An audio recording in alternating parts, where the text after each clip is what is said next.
Navaratri special day 3. So பிரசாதத்துக்காக கருவேப்பிலை சாதம் இன்னைக்கு எப்படி பண்ணுறதுன்னு பார்க்கலாம் வாங்க.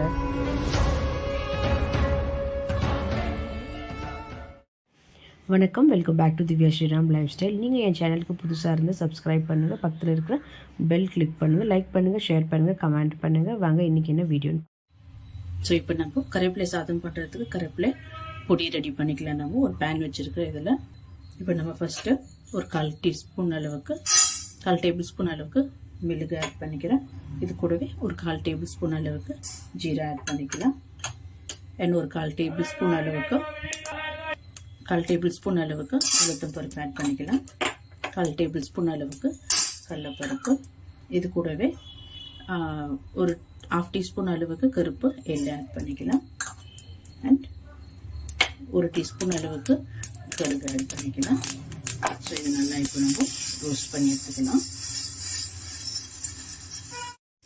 இது நம்ம செய்யக்கூடாது, கரெக்டான அளவுக்கு ஜஸ்ட் அந்த அரோமா வர வரைக்கும் நம்மளுக்கு.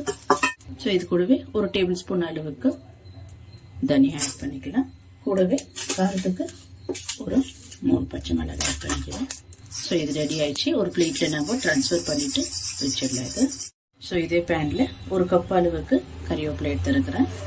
இது நம்ம ஆட் பண்ணி நல்லா வறுத்து எடுத்துக்கலாம். ஸோ இது நல்லா இப்போ ரோஸ்ட் பண்ணி எடுத்துக்கலாம். எண்ணெய் ஆட் பண்ணக்கூடாது, இதுக்குமே எண்ணெய் ஆட் பண்ணி வறுக்காதீங்க. ஏன்னா மிக்சியில் போடுறப்போ நல்லாது, நம்மளுக்கு பவுடராக ஆகாது. ஸோ இது நல்லா வறுத்து எடுத்துக்கலாம். இப்போது ஸோ கருவேப்பிலை நம்மளுக்கு நல்லா ரோஸ்ட் ஆயிடுச்சு. இப்போ கொஞ்சம் நம்ம இருக்கிற மாதிரி இருக்கும், உங்களுக்கு கொஞ்சம் ஆறுனதுக்கு அப்புறம் நல்லா கிரன்ச்சியாக இருக்கும். இது நல்லா கூல் பண்ணிவிட்டு இதுவும் நம்ம வறுத்து வச்சிருக்கிற மசாலா பவுடர் பண்ணி எடுத்துக்கலாம். ஸோ பாருங்கள், கருவேப்பிலை பொடி நல்லா மிக்சியில் போட்டு பவுடர் பண்ணியாச்சு. இந்த மாதிரி கொஞ்சம் கோர்ஸாக இருக்கணும், ரொம்ப பவுடராக இருக்கக்கூடாது. ஸோ இது இந்த பக்கம் வைக்கலாம். இன்னும் இப்போ கருவேப்பிலை சாதத்துக்கு தாளிக்கிறதுக்கு ஒரு டேபிள் ஸ்பூன் அளவுக்கு இல்லை 2 டேபிள் ஸ்பூன் அளவுக்கு எண்ணெய் ஆட் பண்ணிக்கிறேன். எண்ணெய் நல்லா ஹீட் ஆயிடுச்சு. இதில் ஒரு 2 டேபிள் ஸ்பூன் அளவுக்கு வேர்க்கடலை இருக்கு. இது நல்லா நம்ம ரோஸ்ட் பண்ணி எடுத்துக்கலாம். ஸோ வேர்க்கடலை ரோஸ்ட் ஆயிடுச்சு. இதில் கொஞ்சமாக ஒரு 10 கேஷ்யூ ஆட் பண்ணிக்கலாம். நீங்கள் வேணுமென்னா ஆட் பண்ணிக்கலாம், நல்லா ஸ்கிப் பண்ணிக்கலாம். இது ரோஸ்ட் பண்ணி எடுத்துக்கலாம். ஸோ இது நல்லா ரோஸ்ட் ஆயிடுச்சு. இப்போ நம்ம எடுத்து இது வச்சிடலாம். ஸோ நம்ம இதே ஆயிலில் இப்போ கொஞ்சமாக ஒரு 1/4 டீஸ்பூன் அளவுக்கு உளுத்தம் பருப்பு, ஒரு 1/4 டீஸ்பூன் அளவுக்கு கடலைப்பருப்பு, கொஞ்சமாக 1/4 டீஸ்பூன் அளவுக்கு கடுகு ஆட் பண்ணிக்கலாம். இது நல்லா நம்ம ரோஸ்ட் பண்ணிக்கலாம். ஸோ இதில் ஒரு 3 காஞ்ச மிளகாய், கொஞ்சமாக பெருங்காயம், கொஞ்சமாக கறிவேப்பிலை. ஸோ ரைஸ்லேயும் உப்பு போட்டுருக்குறேன், இதுலேயும் கொஞ்சமாக உப்பு ஆட் பண்ணிக்கலாம். கொஞ்சமாக மஞ்சள் பொடி. ஸோ நல்லா இது ரோஸ்ட் பண்ணிக்கலாம்.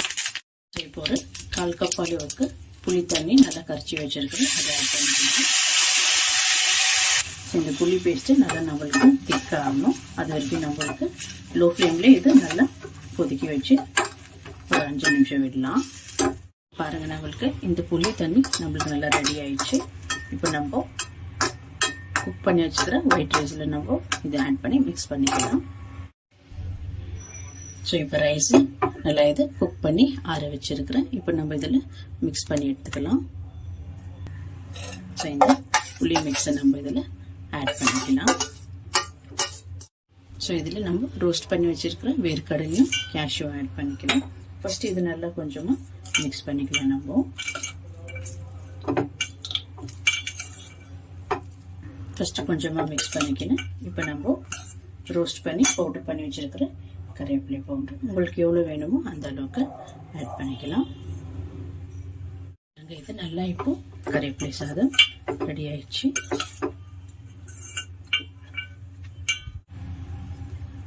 பாருங்க, சூப்பரான நவராத்திரி ஸ்பெஷல் பிரசாதம் கறிவேப்பிலை சாதம் ரெடி ஆயிடுச்சு. உங்களுக்கு இந்த வீடியோ பிடிச்சிருந்தா லைக் பண்ணுங்க, ஷேர் பண்ணுங்க, கமெண்ட் பண்ணுங்க, மறக்காம சப்ஸ்கிரைப் பண்ணுங்க. தேங்க்யூ ஃபார் வாட்சிங் திஸ் வீடியோ.